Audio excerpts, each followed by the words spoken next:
anim na MVP na ang nasa kanyang aparador. Ika nga, yung mga tropeyo nandun, nakatago.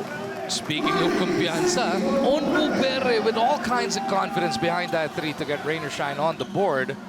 4-3 ating score, Alaska by 1. Generate the space ni Big Boy sa loob. Norwood is open. Three-pointer is good. So after scoring the first 4 points itong Alaska Aces, they have now absorbed With Coach Alex Compton, the last one was the 2018 Governor's Cup. Naabay lang din to eh. Natalo sa San Miguel eh. Masakit yun eh, di ba? Meron pang isang serye dyan eh, 3-0 na eh. The Miracle, wala pang naipapasok mula dyan itong Alaska.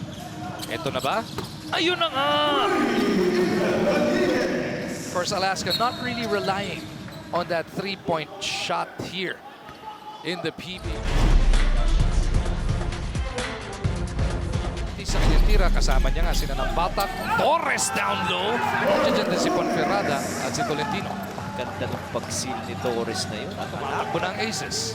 Oh, nice bounce! Ayay! Getting behind the defense. Ito ang kailangan matutunan ni James talaga eh. Nagmintis na siya, tapos parang biglang nag-aleluya ron eh. Bounces it back. Nakita sa kanto. Libre para tres.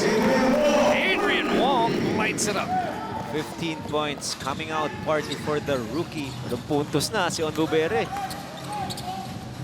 2-3, 1-2, samantala nagpapakita ng kanyang angking lakas. Abu Tratter once again for a basket close to the rim, and we have a close one.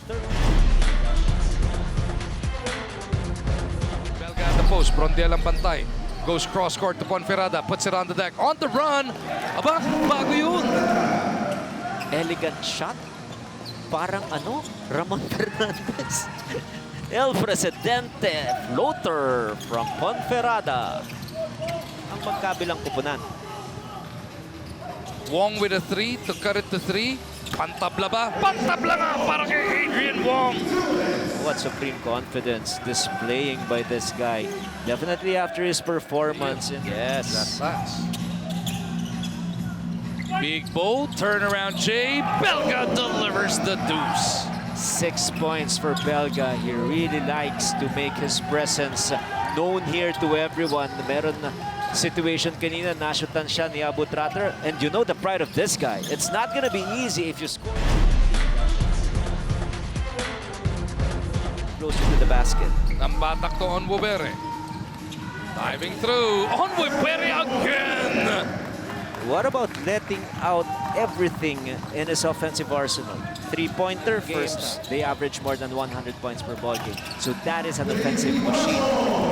And they are just playing according to the way defense was moving on the other side. And yun sinasabi natin, Big Boy gets the ball, he drops his left shoulder, fall-away jumper, pero nasagot naman kagad ni Jeron Teng. Teng with Manuel.